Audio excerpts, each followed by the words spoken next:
Welcome, everyone. Thank you so much for joining. Welcome back. It's brilliant to have our Procuary winners. As a reminder, these awesome people were voted by the population of LinkedIn, not us. And you don't need to spend thousands on a table to collect your award as well. You just had to come along to some drinks on the 30th of January in London. So we thought we'd get everyone together. It's Valentine's Day. So let's celebrate all that we love about procurement. So we're going to go around and have a bit of a conversation now. So, Shanning, do you want to kick us off with a chat with Oliver? Yeah, sure. Firstly, congratulations, Oliver, for winning our Sustainability Champion sponsored by Procurement Heads. Fabulous to have you here. My question is, how can procurement put the case forward for carbon influencing and sourcing decisions? Oh, really tough, big, hard question to open up with. And thank you, Channing. That was really nice. And congratulations to you and everyone else here as well. It was a lovely evening. Thank you for having me. It was wonderful to see so many friendly faces and all for a wonderful cause as well. So well done, Dave and team. So I really appreciate that. Putting carbon into procurement decisions. Well, I think I think it's safe to say that procurement's had to be pretty good at balancing a million different things over the last few years. And I think with everything that Mr. Trump is doing at the moment, I think that's not going to change. Talk of tariffs probably been dominating every conversation at the moment, as well as everything else. So it is going to be tricky.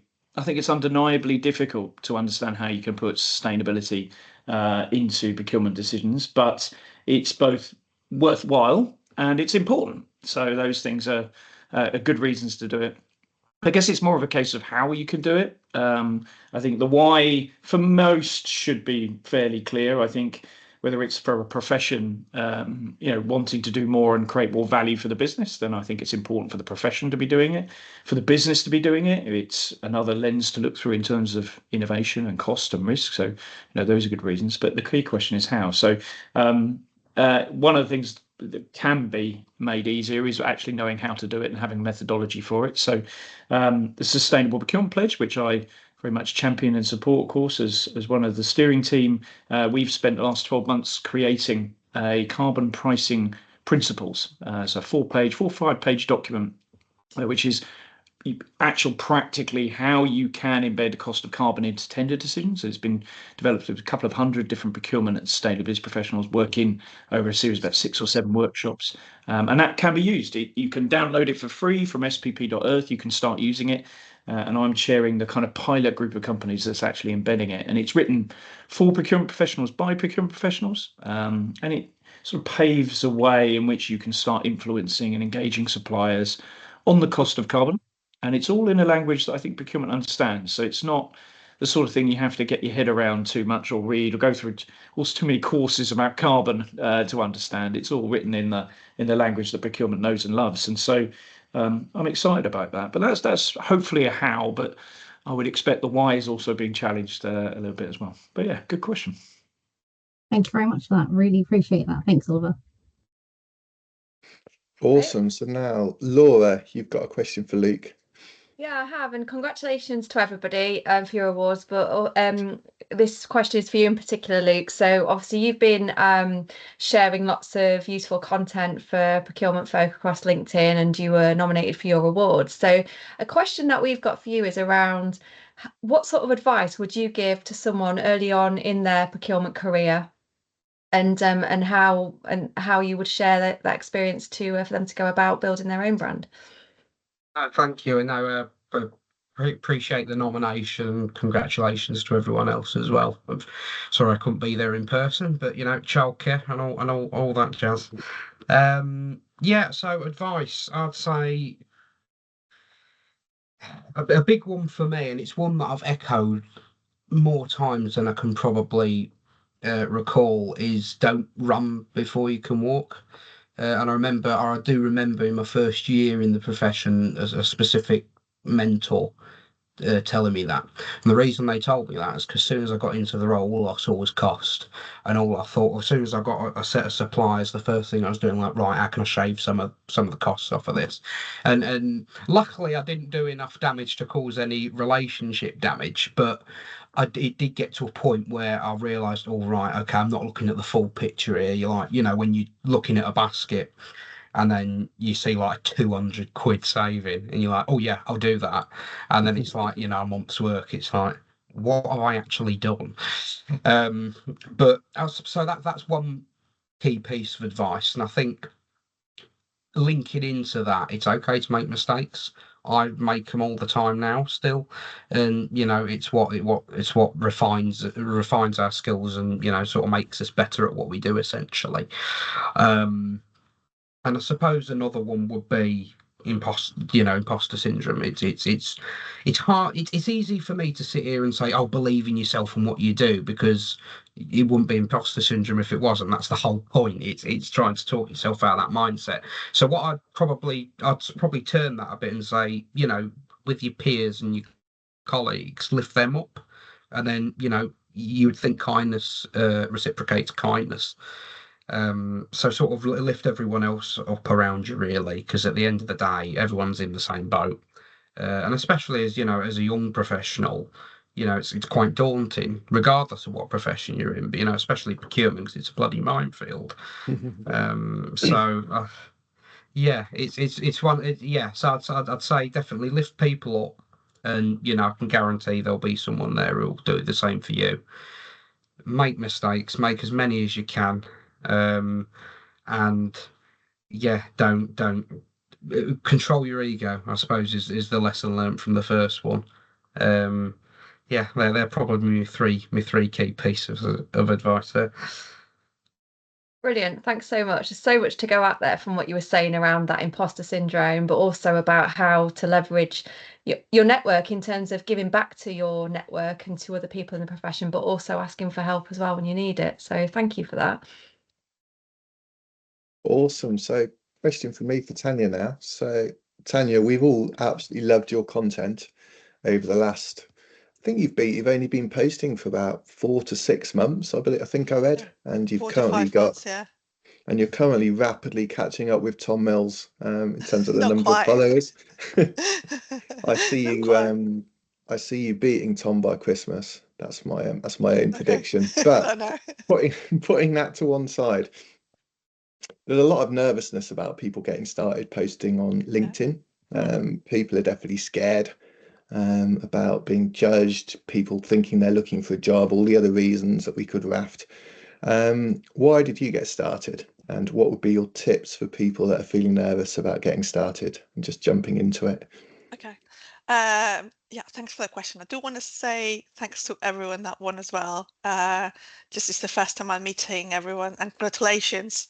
So yeah, it's great to meet everyone kind of virtually, even though like Luke, I couldn't actually be there. I got started for a very stupid reason. So I was bored. I was on maternity leave. I didn't have anything to do, and I was just like, well, let's try this. Why not? And then I just got addicted to it.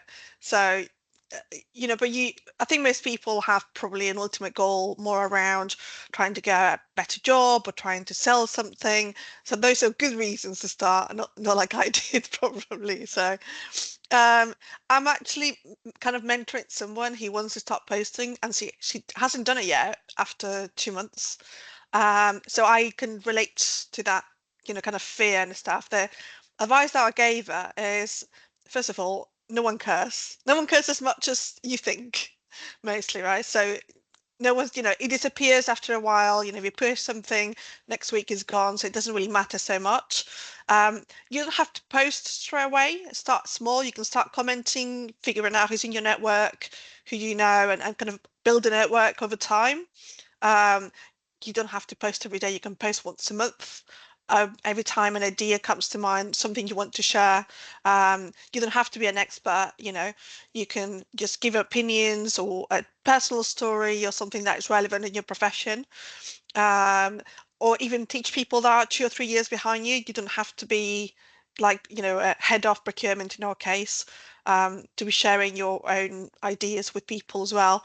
I think the most important thing, two bits of best tips I can give you is use your own tone of voice. Don't ChatGPT everything. Don't try to be very formal. Try to just be conversational, and then consistency.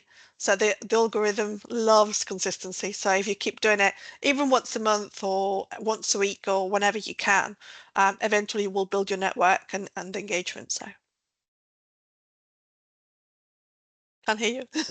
I've put myself off mute. So awesome, thanks. Those are some brilliant tips there, and I think we all absolutely love what you're doing. So keep going with it. Thank you Thank so you. much. So Thanks. Richard, over to you. Great, yeah, yeah. Congratulations to all of the award winners, and I'll summarise a little bit at the end. So, Adwa won impact in procurement. I mean, we loved the nomination form that came through. There's so much in there that I'd love to dig into. So, Adwa, one of the things that came up in the nomination form was the Wildflower Network. So could you tell us more about the work you're doing there? Fantastic. Thank you so much, Richard, and also to all the winners and to Procurary for the fantastic work that you're doing.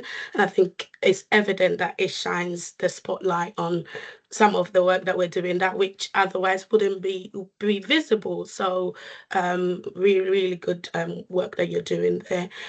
With regards to the Wildflower Network and the work that I'm doing there, I think Luke touched on the imposter syndrome and lifting people up.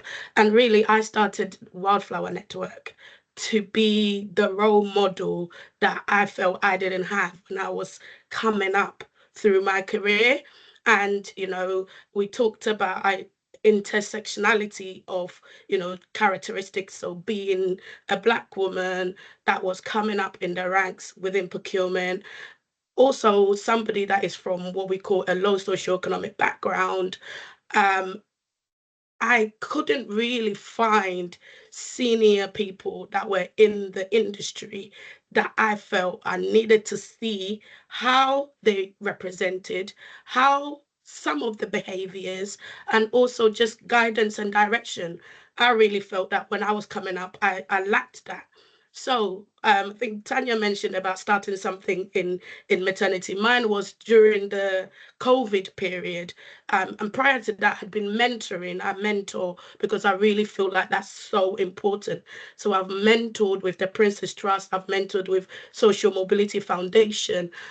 So I cherish sharing that knowledge and being that role model. So during the COVID period, I talked to a lot of young women who I felt was really struggling with imposter syndrome, knowing who they are, fulfilling their potential, all of the good stuff that we're all trying to do. And so I founded Wildflower Network to give back to my community who I feel really needs support to break some of the barriers that they face within the corporate structure. So Wildflower Network, we support, we encourage, we empower, and we equip young women from ethnic minority backgrounds to really break barriers to their advancement within the corporate space. And we do that through training, networking, mentoring, and also events. And that's how it came about. Being the role model that I didn't have. That's how it came about. Yeah. I think that's brilliant. I've got a couple of follow-up questions if that's all right. So, in your experience, how could we use public procurement to drive more social value?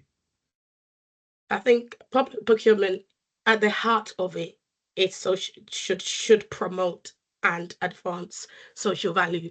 And with the work that I've been doing with the Wildflower Network, public procurement is such a powerful force and tool that can be used to drive social value.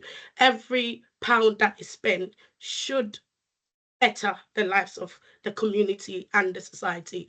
And so in the work that I do with public authorities and councils and local government, we ensure that with every procurement, we are challenging the perspective. We're challenging the decision makers to think wider than the objective, or to think wider than the service. And so we look at what we call a systematic closed loop approach, which is data driven, strategic in nature, effective collaboration between all stakeholders, effective procurement, and then contract management. So data-driven, really looking at the community that that authority or organization works in. What are the needs? What if we look at the data? If it's apprenticeships, if it's jobs, if it's suppliers, where are the communities struggling? And then how can that procurement on the table, how can that be used as a tool to then meet some of those needs? We look at that. And then when we devise the strategy, using that data and policy to inform the strategies that we're doing. And then working with the local communities, because sometimes as procurement entities, as decision makers, we feel we know what's best, but the people know what's best for them. Right? And is enabling the people to have a voice and to speak into the matters that are important to them. And then as procurement, we work with the supply chain. I think Oliver mentioned that, working with the supply chain, working with suppliers, and in particular working with suppliers that within the local to enable them, because they know the local, they know the environment, they know what is impactful, so they can work better to alleviate some of the challenges that they are being seen. So we lock in the benefits within the procurement. And then once we get through the end of procurement, looking to make sure that we've secured benefits for the community. Contract management is then used as a way of monitoring and measuring the benefits that we've secured. So that is some of the approach that we can use to ensure that social value, especially within the public sector, is being used to drive social value. So data-driven, making sure it's a strategic approach, collaborating with the community, procuring with the benefits in mind, and then measuring and monitoring. That's brilliant.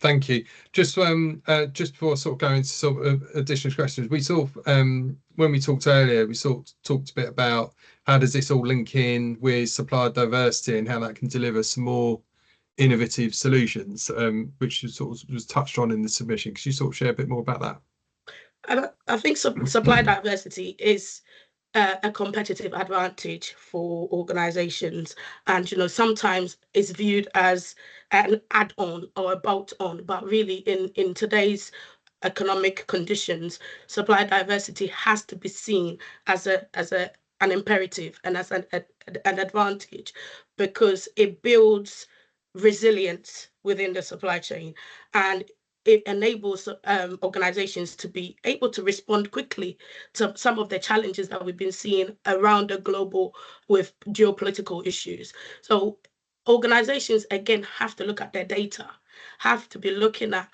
their suppliers, looking at the data to understand what is the makeup of our suppliers, looking at all the characteristics that we're looking at, and then ensuring that you've got the breakups right. If you're using people use the Pareto analysis to make sure that it's your 2020 top spend, where are they going, and then the 80, who's made up of it.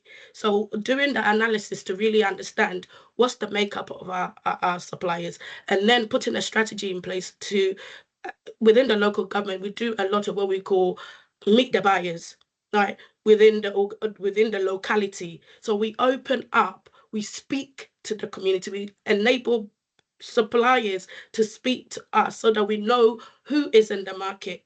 And in doing that, we really unlock innovation, because the more the market can engage, so suppliers and buyers are engaging of all natures, and smaller suppliers are more agile, they are more able to respond.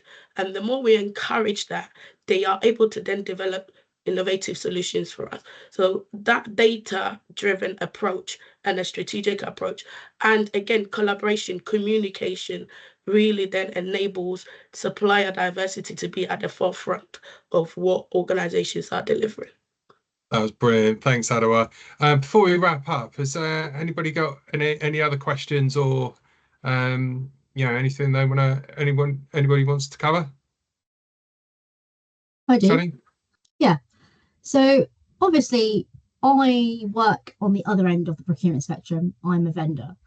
and you guys work in the procurement industry and it's your day in, day jobs, what do you think is the biggest challenge in terms of reaching those targets and goals from the data set, from reaching the scope 3 emissions, in terms of the adoption and change management system and getting the ideology behind your teams to empower them to be able to not be afraid of learning something new and learning from past failures that has happened in the organization to be able to come together and build something stronger and better?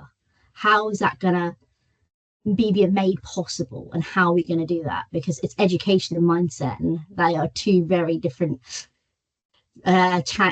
beasts in themselves. So yeah, it'd be awesome to hear what you guys think of that. I'm happy to go. Awesome question, and also Adwa, what an amazing story you told there. And I think in many ways that question and a lot of what you shared, Adwa, is connected there. I think it's important for me. I think that the profession and the same is true with the sustainability profession and all these. We've got to be bold. So it takes people to go from probably one situation where they feel like they're an imposter.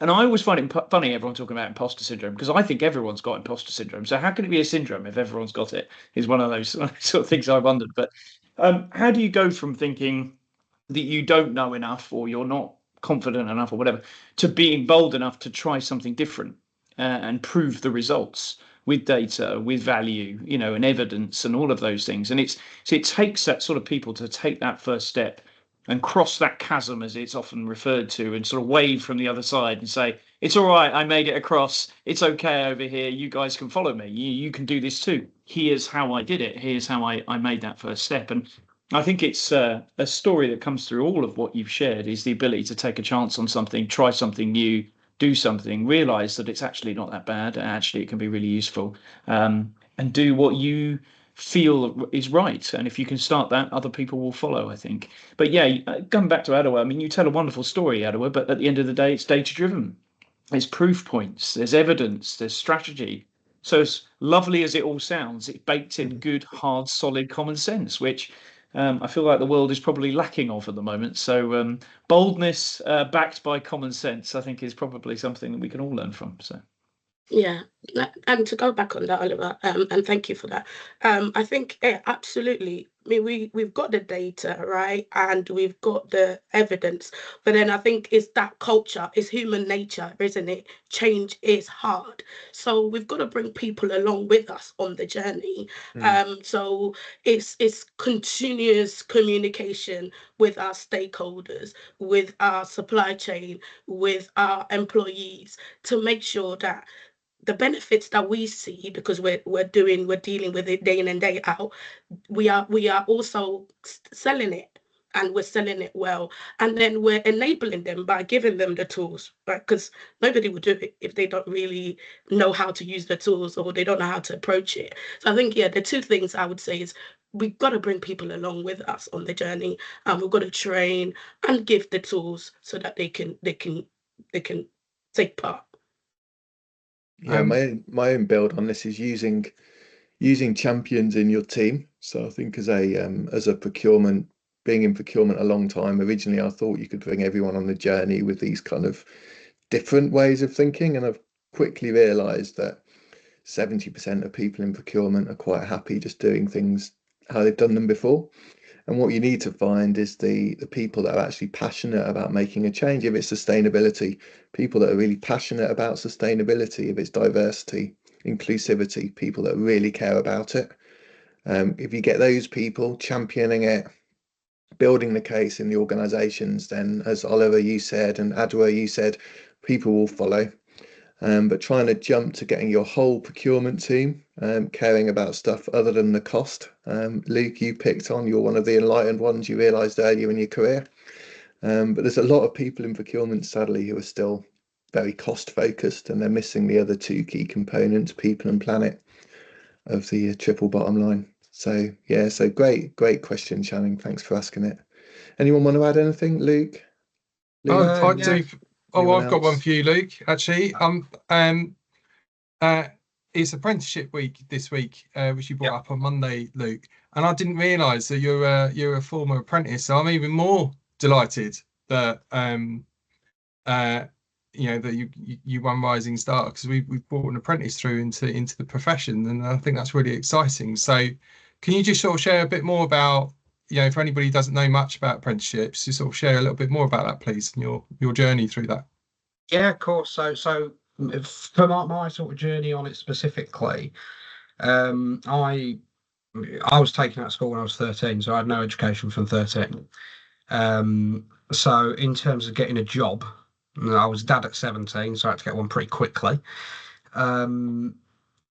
I tried a bit of everything at one. I did a bit of support work for adults with autism. I was a plumber's mate at one point. That was very short-lived. I did end up almost flooding someone's basement, and that's a true story. But in the end, I tried to look at apprenticeships, and I must have had about 40 interviews before I ended up getting one, and it was purely because I didn't have any GCSEs or functional skills, purely because of that. And I think when the apprenticeship I got in, I started off in sales support, so the other side of procurement. But for me, it was an opportunity more than anything to get my foot in the door. But as well as that, I was able to do, my functional skills. I was able to do my MVQ, so I was able to do some form of academic sort of attainment alongside that sort of hands-on experience as such. And I think education in as a whole, and it's probably because I've tried to gain as much of it as I can because of my lack of it as a younger person, is a wonderful thing. I think being able to couple that with earning money and getting real world experience is just an amazing thing. And because of that, I've been able to. I haven't done my other sort of qualifications through an apprenticeship, but that enabled me to do my Prince 2, my bachelor's, and now my master's. So for me, and for a lot of people, I think it's a foot in the door where I don't think education is a one size fits all, and it happens at different points in our lives. And I think that's the beauty of apprenticeships. You can be an apprentice at 16, you could be an apprentice at 35. It doesn't really matter, and there's different levels, and I think there's still some work to do on that, as a whole. But because I think there is a bit of a disparity sometimes between entry level and like MBA level, but that's another story. But as a whole, I think it's a great way to learn, and get that sort of hands-on experience where you may have missed out, or you want to change direction. It's just there's so many different facets it can benefit. That is fabulous. What a story. Thanks for sharing that, Luke. Just before I wrap up, any more questions from anyone? All I would say is that my imposter syndrome is raging hard listening to all of you guys, because you guys are a seriously impressive bunch doing impressive things. What a great little community as well. But just well done to all of you. I would say not necessarily a question, but just to flag those people who have gone about things in a different way and succeeded. And I think it's those stories that should inspire others. So yeah, very impressive. Oh, thanks, Oliver. I have to say we've absolutely loved doing Procurary. It's been a journey, learning and experimenting, and that's what it was all. It was all about. And thank you to all of the winners. Thanks for coming on the call today, and thanks to the team who put Procurary together, and all of the nominees and sponsors. It's been it's just been fabulous working with everyone. We'll be back next year. And we're going to have some new and exciting things that we're starting to think about. We're also thinking possibly about something in the summer. So we started thinking about that too. So that's coming.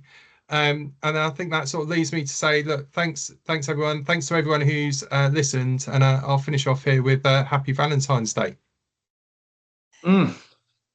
I can't do a heart emoji. Is that how you do it? I'm not there you go. Happy Valentine's